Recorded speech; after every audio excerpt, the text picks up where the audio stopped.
The February morning was frosty and clear. Nikolai Kuznetsov pushed open the creaky door of the abandoned shed and grimaced at the sharp smell of mold. 3 months ago, his neighbor, old Fyodor, had died, and now he had to sort through decades of accumulated junk. Rusty buckets, rotten boards, scraps of rope.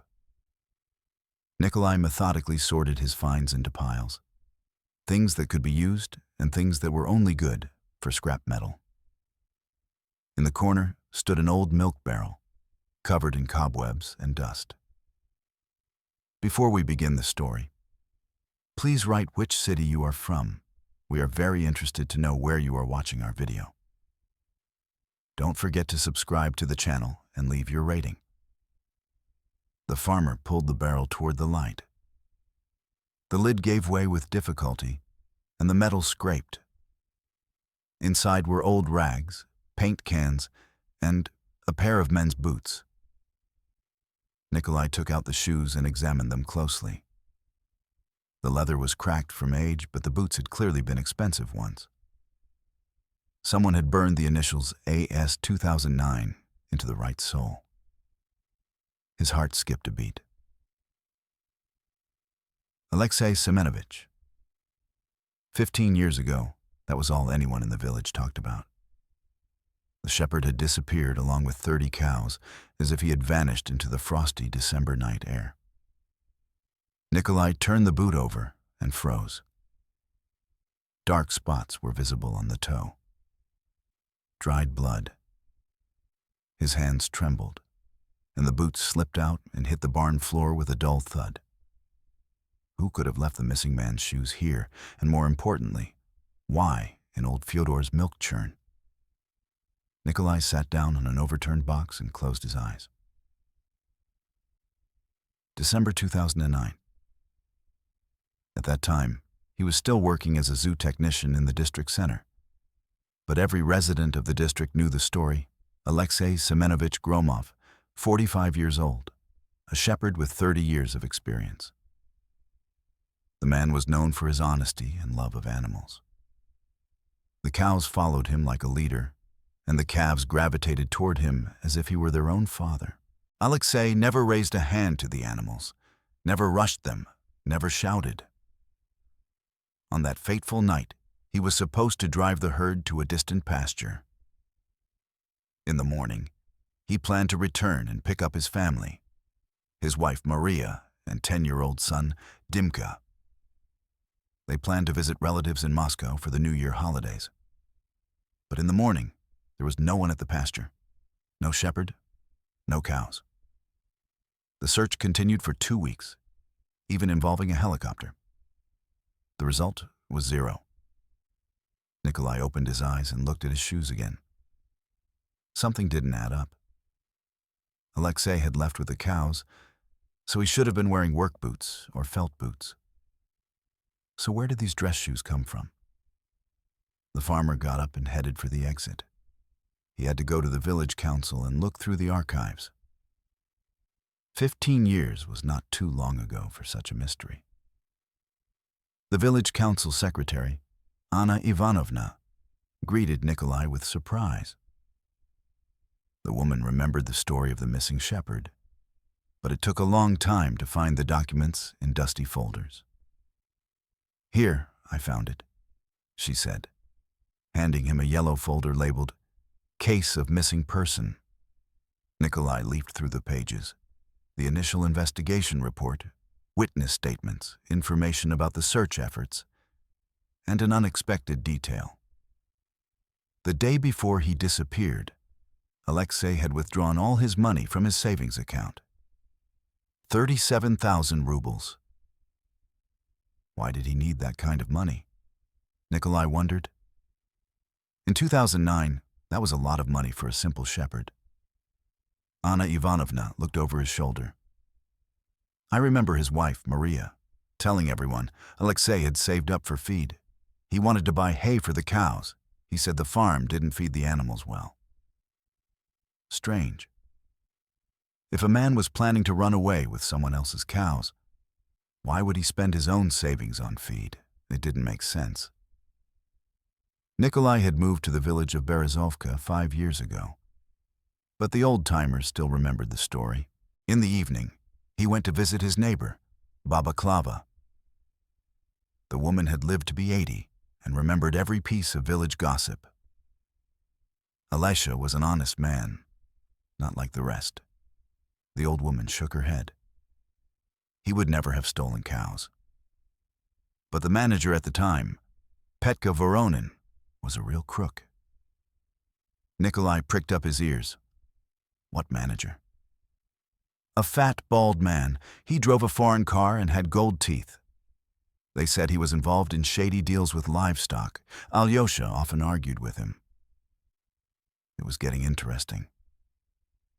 Baba Klava poured some tea and continued. I remember meeting Alyosha at the store a week before he disappeared. He looked gloomy and angry, he said. The truth will come out soon. I'm gathering evidence. And a week later, he was gone. What kind of evidence could a simple shepherd gather, and against whom? Nikolai thanked his neighbor and went home. A picture was forming in his head, but it was still vague, an honest shepherd in conflict with a corrupt manager. He withdraws money from his account to buy feed, and then he disappears with his herd. At home, the farmer took the boots out of his car and examined them again by lamplight. There was blood on the toe, scuffs on the soles, and the initials burned into the leather. Someone really wanted these boots to be found. But why wait 15 years? Nicholas remembered old Fyodor. The man had worked on a local farm all his life and was a contemporary of those events. Maybe he knew something. Neighbors said that before his death, Fedor often rambled, talking about some secrets. Doctors attributed it to senile dementia. But now the words took on a different meaning. Nikolai decided to visit the deceased's daughter. Tatiana lived in the district center and worked as a teacher. Maybe her father had told her something. The woman greeted her guest warily, but listened to the story. Her face gradually paled.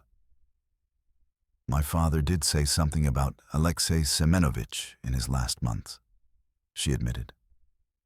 I thought he was delirious, but he kept repeating, we were looking in the wrong place. It wasn't in the forest. It was right nearby. Near what? Near the farm? Near the village?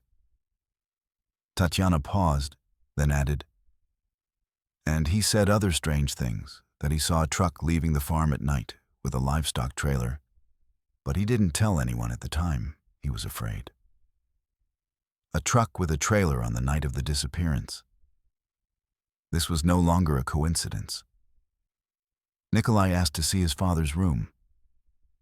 Maybe there were some notes or documents left there. In an old chest of drawers, they found a worn notebook. Fyodor had kept something like a diary in it. The last entries were dated last year. The story with Alyosha won't leave me alone. I should have told the truth then. I saw Petka loading the truck, and in the morning, he pretended he knew nothing. Petka is Voronin, the manager. So he really was involved in the disappearance of the herd. Nikolai turned the pages. Another entry. Found some old documents about the farm. Voronin was selling livestock on the side and pocketing the money. Alyosha found out about it and paid for it. The picture was starting to become clearer. But where was this Voronin now? Was he even alive? Tatiana shrugged. I heard he died 10 years ago. Heart attack, I think, or maybe he's not dead. Who knows with these crooks? Nikolai asked for the phone number of the local police officer who had worked in those years. Maybe he remembered something? Vladimir Stepanovich Orlov had retired 5 years ago, but his memory was excellent. They met in a cafe in the district center. I remember that case, nodded the former police officer. It was a strange disappearance. I suspected then that something wasn't right. But there wasn't enough evidence. Orlov ordered coffee and continued. Voronin behaved very calmly. Too calm for someone who had had 30 cows stolen. He answered questions formally, without emotion. What happened to him after that? A year after he disappeared, he quit his job.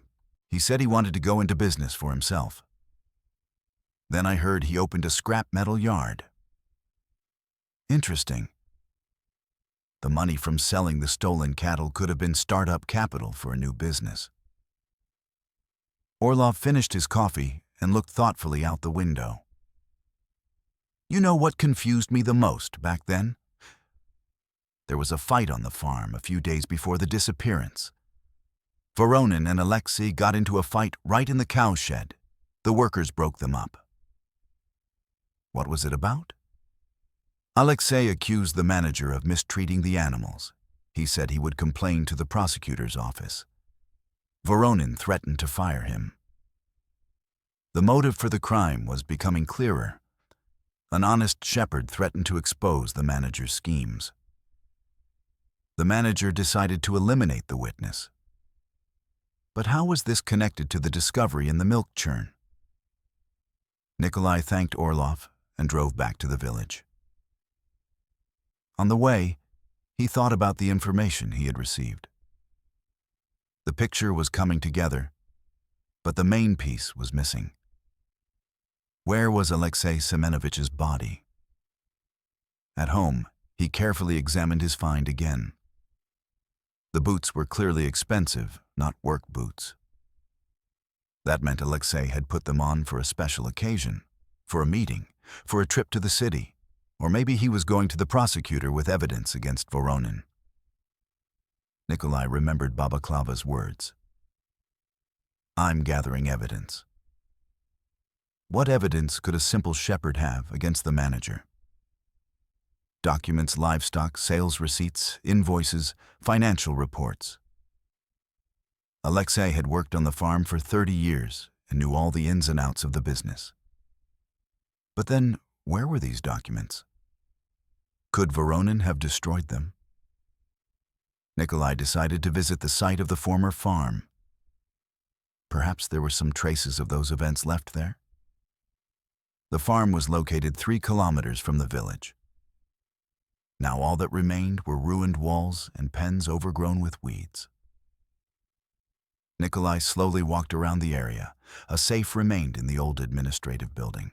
The door hung on one hinge, and the safe was empty. Someone had thoroughly cleaned out all the documents. The farmer headed for the former cowshed. The roof had collapsed, and the walls were covered with graffiti by local teenagers. In the corner, he could see the remains of feeding troughs. This was where Alexei and Voronin had fought. Nikolai tried to imagine the scene. The shepherd accusing the manager of fraud, the manager threatening to fire him. Something crunched under his foot. Nikolai bent down and picked up a piece of glass. No, not glass. Plastic.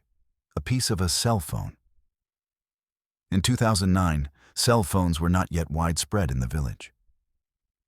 Which of the participants in the conflict could have had a phone? Nikolai photographed his find and put it in his pocket. Every detail could be important. Returning to his car, he noticed an old milk tanker. Rusty, with a hole in the side, it had once been used to transport milk from the farm to the district center. What if... Nikolai approached and looked inside the tank. It was empty, except for cobwebs and debris. But there were strange scratches on the inside wall. It looked as if someone had tried to get out from inside or leave a message. The farmer took out a flashlight and examined the scratches closely. They formed the letters. Voron. Killed. His heart pounded. Alexei Semenovich had managed to leave a dying message. Voronin had indeed killed the shepherd. But why wasn't the body hidden here? And how did the boots end up in old Fyodor's barrel? Nikolai photographed the inscription and hurried to his car. He had to go to the police and show them what he had found. But who could he trust? Voronin might have had protectors among the local officials. On the way home, Nikolai thought about the situation. 15 years ago, a murder had been committed, but the crime had never been solved. What's more, it could have been covered up deliberately. Voronin had died 10 years ago, but that didn't mean the case was closed. He could have had accomplices, heirs to his stolen business. At home, Nikolai took out a folder with documents on the disappearance case. He carefully studied the list of witnesses. Most of the testimonies were formal, nothing substantial. But one name caught his attention: Voronin S.P., son of the manager. In 2009, he was 20 years old and worked as a handyman on a farm. What if the son knew about his father's crimes or even participated in them? Nikolai decided to find out where Sergei Voronin now lived. Anna Ivanovna from the village council helped with the address. It turned out that Sergei Petrovich Voronin owned a scrap metal collection point in the district center. The same business his father had started. Coincidence? Hardly. The next morning, Nikolai drove to the district center. The scrap metal yard was located on the outskirts, behind the railroad tracks. It was a large area surrounded by a high fence. Sergei Voronin was a carbon copy of his father, overweight, balding, with gold teeth. He greeted the visitor unfriendly. "What do you want? Scrap metal?" Nikolai decided to proceed cautiously. "I want to know about your father. I heard he was a farm manager." Voronin Jr.'s face darkened. "Why do you want to know? My father died a long time ago." "Just for history. I'm writing a book about the village, about the people." Sergei narrowed his eyes suspiciously. "What book? Who are you anyway?" Nikolai introduced himself as a farmer from Berezovka. He mentioned that he had bought livestock from local farms. "Ah, a farmer." Voronin relaxed slightly. "Well, my father was indeed a manager, a good specialist. It's a pity he died so young." "How did he get into that line of work?" Nikolai nodded toward the reception area. "He saved up little by little. The salary on the farm was pretty good back then. That's how he saved up his initial capital." The lie sounded unconvincing. The salary of a collective farm manager in 2009 could not provide such startup capital. Nikolai decided to probe deeper. "Do you remember the story about the missing shepherd? His name was Alexei, I think." Sergei sat up straight. "What story?" "Yes, there was a lot of talk about it. The shepherd disappeared. The cows were gone. Your father was upset, wasn't he?" "I don't remember anything. It was a long time ago." Voronin turned away and pretended to be busy with his papers. But Nikolai noticed how the man's hands trembled. Something was clearly bothering him. "Okay, I won't bother you." Nikolai headed for the exit. "By the way, do you know where they looked for the missing people? In the forest, probably." Sergei turned around. In the forest, in the swamps. They looked everywhere. They didn't find them. Did they look on the farm itself? Voronin's face darkened. "Of course we did. We looked everywhere, I'm telling you." But there was uncertainty in his voice. It was as if he knew places where they definitely hadn't looked. Nikolai said goodbye and went out into the street. The conversation confirmed his suspicions. The Voronins were hiding something. All that remained was to find out what. He decided to watch the reception point from a distance. Across the road was an abandoned building from which the area was clearly visible. Towards evening, Nikolai noticed some strange activity. Sergei Voronin was talking on the phone, clearly nervous. Then a black car pulled up to him. A man in an expensive suit got out of the car. The conversation was short but emotional. The visitor demanded something, and Sergei made excuses. After the car left, Voronin stood at the gate for a long time, smoking one cigarette after another. Then he took out his phone and called someone. Nikolai couldn't hear the words, but he understood the main thing. His visit had alarmed Voronin. He was urgently consulting with someone. So the story of the missing shepherd was not just a matter of long-ago events. There were people who had no interest in seeing it investigated. Late in the evening, Nikolai returned home. Thoughts swirled in his head. He had to act cautiously but decisively. A crime committed 15 years ago was linked to a modern corruption network. He took out his phone and dialed the number of a journalist he knew from the regional newspaper. Igor Semenov specialized in investigations and was not afraid of influential people. Igor, I have an interesting story. Murder, concealment of a crime, corruption. Can you help me figure it out? The journalist was interested. They agreed to meet tomorrow in the regional center. Nikolai went to bed, but sleep would not come. Images swirled in his head. The honest shepherd Alexei, the greedy manager Voronin, the frightened son of a criminal. And somewhere nearby, perhaps, lay the remains of an innocent man, a man who wanted to protect animals and restore justice. In the morning, Nikolai woke up to the sound of the phone ringing. It was the local police officer, Andrei Viktorovich. Nikolai Petrovich, we have a case. Someone searched your barn during the night. The neighbors saw flashlights and heard noise. His heart sank. Someone had found out about the boots and was trying to cover their tracks. Nothing was stolen, just everything was ransacked. The police officer continued. Come over, we'll file a report. Nikolai quickly got dressed and drove home.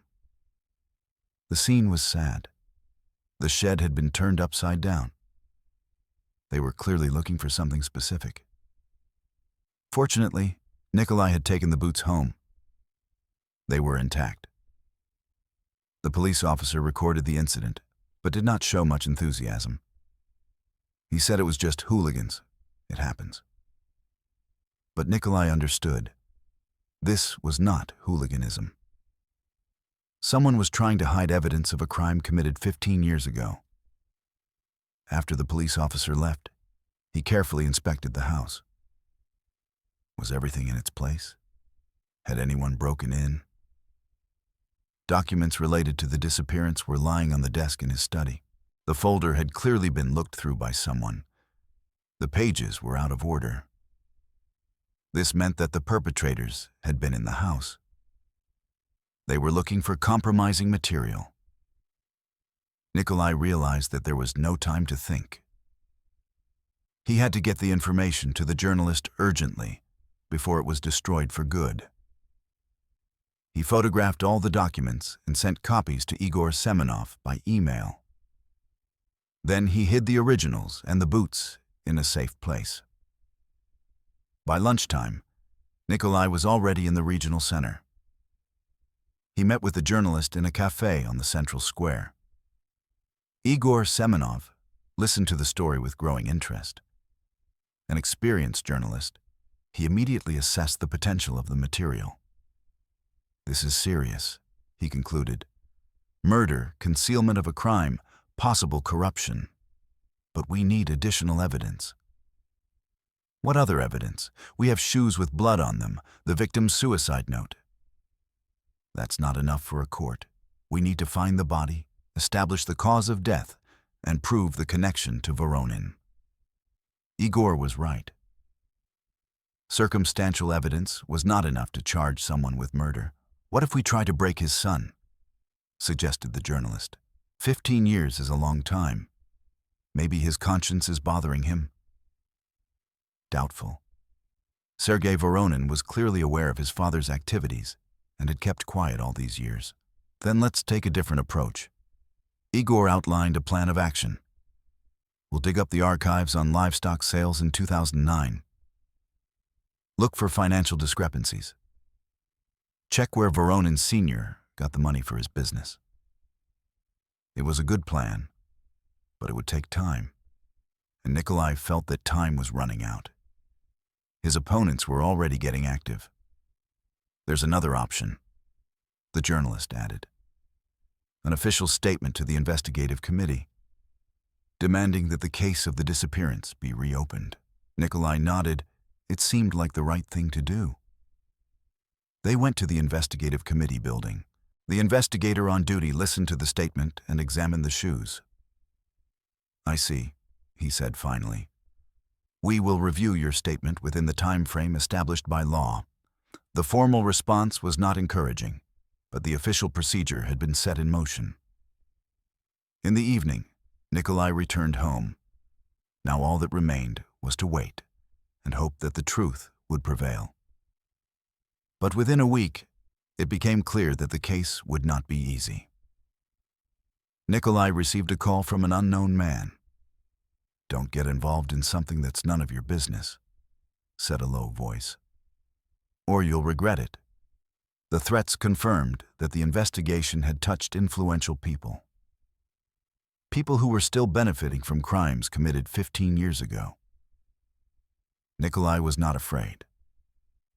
On the contrary, the threats only strengthened his determination to get to the truth.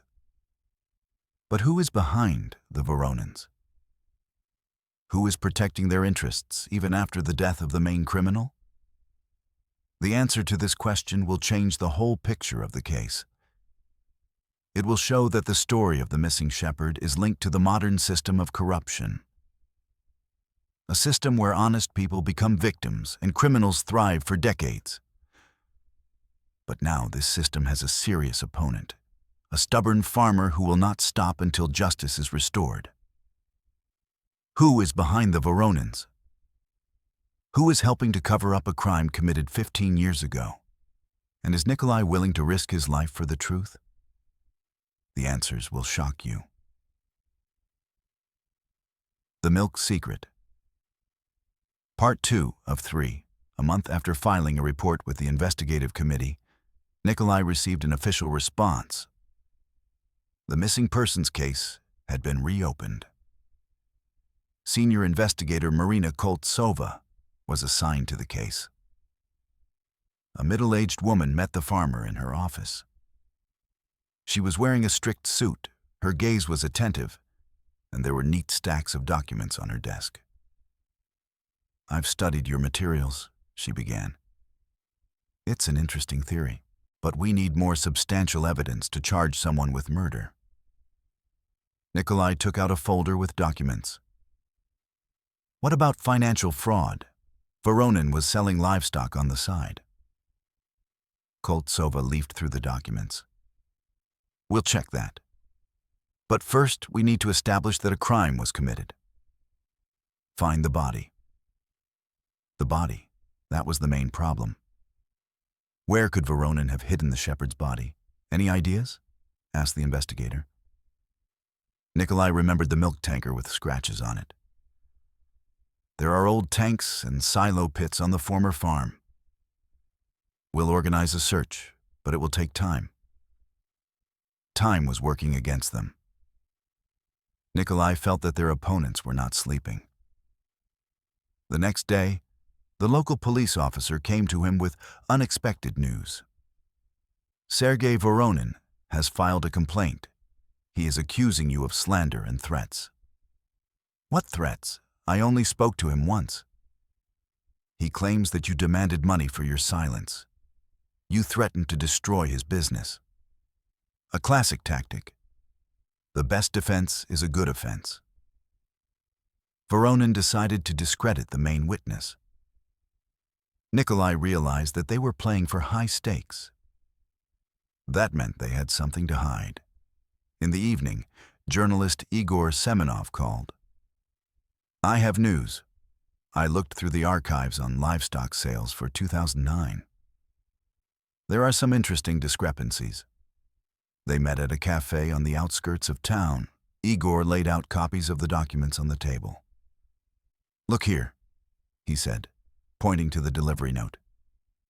On December 27th, Voronin registered the sale of 30 head of cattle.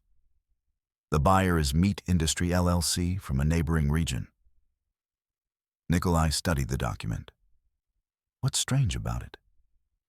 The date. Alexei disappeared on December 25th, and the official sale was registered on the 27th. It was indeed strange. It turned out that Voronin sold the cows 2 days after they disappeared. That's not all, the journalist continued. Mesoprom LLC turned out to be a shell company. It was registered a month before the deal and liquidated 6 months later. The scheme was becoming clear. Voronin had set up a fake company in advance to launder the stolen cattle. And the founders of the company, nominees. But what's interesting is the legal address. The office was rented by a certain Oleg Krasnov. Igor took out another document. Oleg Dmitrievich Krasnov. In 2009, he was deputy head of the district administration for agriculture. There it is. Voronin wasn't acting alone. He had a patron in the district administration. Where is Krasnov now? Here's the interesting part. He's now the head of the administration of a neighboring district. His career has taken off. So the accomplice to the fraud not only escaped punishment, but also got promoted. With stolen money? Nikolai felt the circle of suspects widening. This wasn't just a criminal case. It was a system of corruption that still existed today. We need to pass this information on to the investigator, he decided. Be careful, Igor warned. Krasnov is an influential man. He has connections in the region, possibly even higher up. But there was no choice. Nikolai took the documents to Koltsova. The investigator carefully studied the new materials. Serious evidence. But we need to verify the authenticity of the documents and find witnesses to the transaction. What about a search of the farm? We'll start tomorrow. We'll bring in dog handlers and ground-penetrating radar. If something is buried there, we'll find it. The next morning, Nikolai arrived at the site of the former farm. The area was cordoned off, and specialists were at work. Koltsova directed the process. Let's start with the administrative building, then the cowshed and the silo pits. Nikolai showed them where he had found the piece of the phone. The experts carefully sifted through the soil, but found nothing else. By lunchtime, they had searched half the area. The results were still zero. What about the old cistern? Nikolai reminded them. The cistern was examined particularly thoroughly. Scratches on the wall were photographed, and metal samples were taken for examination. If a person was really here, there must be biological traces, Koltsova explained. By evening, the search was over with no results. No bodies were found. Nikolai was upset, but the investigator reassured him. This is just the beginning. The tests will provide additional information. The next day, an unknown number called. The voice was familiar, the same one that had threatened him before. Stop digging. This is your last warning. Or else what? Nikolai couldn't hold back. Or else you'll be sorry. Something will happen to your family. The threats became specific. Nikolai realized that the case was taking a dangerous turn. He called the local police and filed a report about the threats. But he knew it would be difficult to protect himself from professional criminals. A week later, Koltsova called him to a meeting. We have the results of the investigation. There is news. In the investigator's office, Nikolai saw several reports. The examination of the scratches confirmed that they were made from inside the tank by a person in a state of stress. The metal filings contained traces of blood. His heart pounded. So Alexei had really been locked in the tank. The blood type matches the medical records of the missing shepherd, the investigator continued. And the examination of the boots? The blood is also his. Plus, they found fabric fibers characteristic of protective clothing. The evidence was mounting, but the main thing, the body, was still missing. Koltsova took out another document. And here's the most interesting part. The examination of the phone fragment. Nikolai leaned forward. And? The model was manufactured in 2008-2009. Fingerprints were found on the fragment. We're running them through the database. An hour later, the answer came back. The fingerprints belonged to Peter Voronin. Now we can say for sure that the manager was at the scene of the crime, the investigator concluded. But that was still not enough to charge someone with murder. They needed witnesses or a body. I have an idea, Nikolai said. What if we talk to the farm workers? Someone must have seen something. Koltsova nodded. We're already compiling a list. Many have left, but some remain in the area. The search for witnesses took several days. Most of the workers remembered the fight between Alexei and Voronin, but did not know the details. However, an interesting witness was found. The former farm guard, Vasily Ivanovich Petrov. The man had retired and lived in a neighboring village. The meeting took place at his home. The old man refused to talk for a long time, but finally agreed to tell his story. I remember that night. I was on duty. I heard a noise in the cow shed and went to check it out. Nikolai and Koltsova listened attentively. Voronin was there, looking nervous. He said, "You didn't see anything, right?" And in the morning, Alexei was gone. Did you see the cows being taken away? I saw a truck with a trailer. It left at night. But it didn't go toward the pasture, it went toward the highway. Important testimony. But why did Petrov keep quiet for 15 years? I was afraid, the old man admitted honestly. Voronin threatened me. He said I'd lose my job and my family would be hurt. Classic intimidation of witnesses. But now Voronin is dead, and his patrons may face punishment. Koltsova drew up the interrogation report. The case moved forward. The next day, new events unfolded. An unfamiliar man in an expensive suit came to Nikolai. My name is Andrei Viktorovich Belov. I am Sergei Voronin's lawyer. The man was polite but insistent.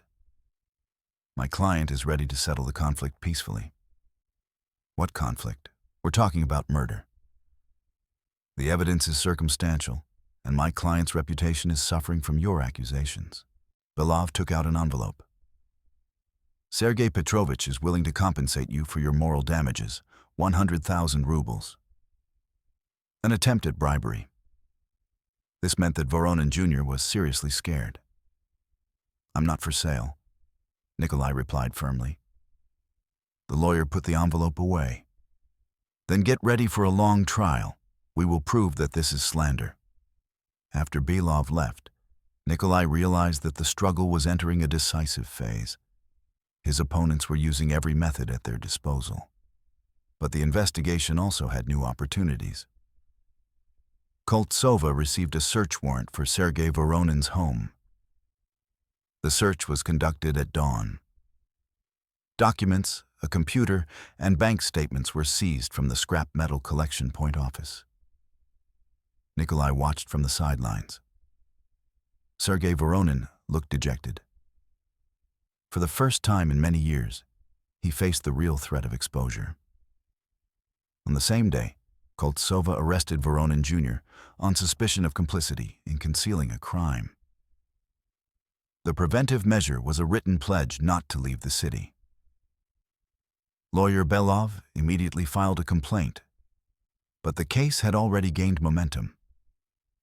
In the evening, an event occurred that changed everything. Nikolai received a call from an unknown man. His voice trembled with excitement. "I worked as a driver on a farm in 2009.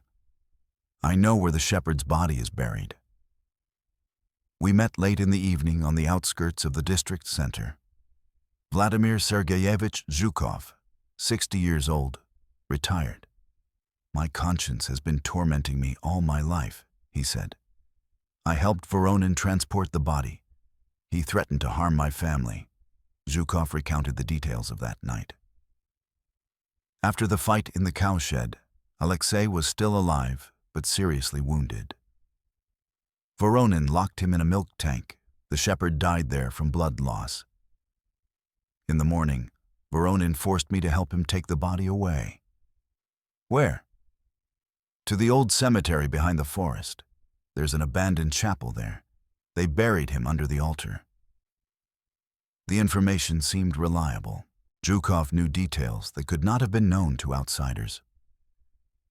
Nikolai immediately passed the information on to the investigator. The next morning, a group of specialists drove to the abandoned chapel. The old cemetery was located 10 kilometers from the farm. The chapel was from the 19th century, half ruined and overgrown with bushes.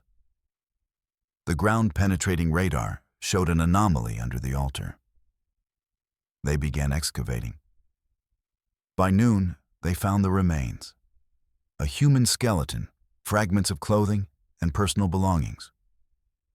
Koltsova carefully removed a leather wallet from the ground. Inside were documents bearing the name Alexei Semenovich Gromov. "We found it," she said quietly. Nikolai felt relief and bitterness at the same time. The truth had prevailed, but the price was too high. The examination confirmed that the remains belonged to the missing shepherd. There were traces of blows from a blunt object on the skull. The case of the disappearance was officially reclassified as a murder case. But Peter Voronin was dead. Who would be tried now? The answer came a week later. Koltsova called Nikolai to an urgent meeting. "We have examined the documents seized from Sergei Voronin. There is some interesting correspondence." The investigator showed him printouts of emails from recent years. Sergei regularly transferred money to someone named ODK. The sums were considerable, 200,000 or 300,000 a year. ODK? Oleg Dmitrievich Krasnov, the same official who helped Sergei's father launder stolen cows. The system worked like this. Voronin Jr. continued to pay Krasnov for protection. The official provided the business with privileges and protection from inspections. And now for the most interesting part, Koltsova took out another document. The last letter is dated last week. Nikolai read the text. "The old man remembers everything. We need to take drastic measures." The old man clearly referred to Zhukov, the driver. And drastic measures could only mean one thing. They were planning to get rid of the witness, Nikolai realized. They were planning it, and they still are. Zhukov is under protection now, but the threat remains. The case was taking on new dimensions. A 15-year-old murder was linked to modern crimes. Koltsova arrested Sergei Voronin on suspicion of preparing the murder, and a corruption case was opened against Oleg Krasnov. But the main question remained unanswered. Who else was in the criminal group? Krasnov's influence extended beyond the district level. And are high-ranking patrons willing to sacrifice their subordinates to save the system? Why is a regional official still covering up for the killers? What secrets does the corruption pyramid hide? And will Nikolai be able to see the case through to the end? The truth turned out to be worse than anyone could have imagined. The Milk Secret. Part 3 of 3, Oleg Krasnov, was arrested a week later. The operation was carried out by the regional FSB. The official was detained right in the office of the head of the administration. Nikolai watched the events unfold on the news. Journalist Igor Semenov received exclusive information from the investigation. "This is just the tip of the iceberg," he said in a telephone conversation with a farmer. "Krasnov has started to testify. He is naming his patrons." But the next day, something unexpected happened. Krasnov's lawyer announced that his client was ready to cooperate with the investigation. Koltsova called Nikolai to a meeting. "Krasnov has agreed to a deal. Full confession in exchange for a reduced sentence." And what did he say? The investigator opened the interrogation report. The scheme had been operating for years. Voronin Sr. wasn't just selling stolen cows, he was supplying meat to government agencies at inflated prices. The picture was becoming clearer. The money from the scheme was divided among all members of the criminal group. Schools, hospitals, and kindergartens were paying 3 times as much for meat. The difference ended up in the pockets of officials. Koltsova continued. And when did Alexei find out? The shepherd accidentally saw the invoices. He realized that the prices were inflated several times over. He started gathering evidence. That's why Alexei was killed. He threatened to expose an entire corruption network. Krasnov named another name. Koltsova lowered her voice. "The deputy governor for agriculture, Mikhail Andreevich Rodionov." Nikolai whistled. The case had reached the regional leadership. Rodionov oversaw government food procurement. He received a percentage of every deal. But arresting the deputy governor is not easy. You need ironclad evidence. "We have it," the investigator smiled. "We found correspondence between Sergei Voronin and Rodionov from the last 5 years on Sergei Voronin's computer. The system continued to operate after the death of Voronin Sr. His son dutifully paid bribes and received lucrative contracts. And now, for the most interesting part, Koltsova took out another folder. Rodionov didn't just take bribes. He personally ordered the case of the shepherd's disappearance to be hushed up. In 2009, Rodionov worked in the regional prosecutor's office. When the search for Alexei began, he had the case transferred to the archives. The official version: the shepherd stole cows and fled. The search was called off due to lack of evidence. That's why the case wasn't properly investigated. A high-ranking patron blocked all initiatives. But now the situation has changed, Koltsova concluded. Rodionov will be arrested tomorrow. Nikolai felt satisfied. Justice would finally prevail. But that evening, he received a call from a distraught Igor Semenov. "Bad news. Rodionov has disappeared." How did he disappear? He didn't show up for work and he's not at home. Neighbors say they saw a car with suitcases at night. The deputy governor fled after learning of his impending arrest. Influential people have their sources of information. What about his family? His wife and children flew to Spain a week ago. Officially, they're on vacation. This is a classic pattern for corrupt officials on the run. Their families are taken away in advance, and then the person in question disappears. But a day later, good news arrived. Rodionov was detained at the border with Finland. He tried to cross the border with a fake passport. The arrest had the effect of a bombshell. The media picked up the story, and the case received federal publicity. Nikolai gave interviews to journalists, talking about his discovery in the milk barrel. It was the story of a simple farmer who was not afraid to challenge the corrupt system. "I just wanted to find out the truth about my neighbor," he said on regional television. "It turned out that the truth concerns many people." The trial of the members of the criminal group was scheduled for the fall. Sergei Voronin received 7 years for complicity in murder and concealment of a crime. Krasnov got off with a 5-year suspended sentence thanks to his cooperation with the investigation. But his political career was over. Rodionov was sentenced to 12 years in a strict regime prison. Corruption on a particularly large scale, plus abuse of official authority. The driver Zhukov received a suspended sentence after turning himself in. The family of the deceased shepherd was paid compensation of 2 million rubles. The money was seized from the accounts of the convicted. Alexei Semenovich was reburied in a rural cemetery next to his wife. Hundreds of people attended the funeral. Fellow villagers, colleagues, journalists. Nikolai gave a speech at the grave. Alexei Semenovich gave his life for the truth. He protected not only cows, but all of us from theft and deception. Dim, the son of the deceased shepherd, now a grown man, approached Nikolai after the ceremony.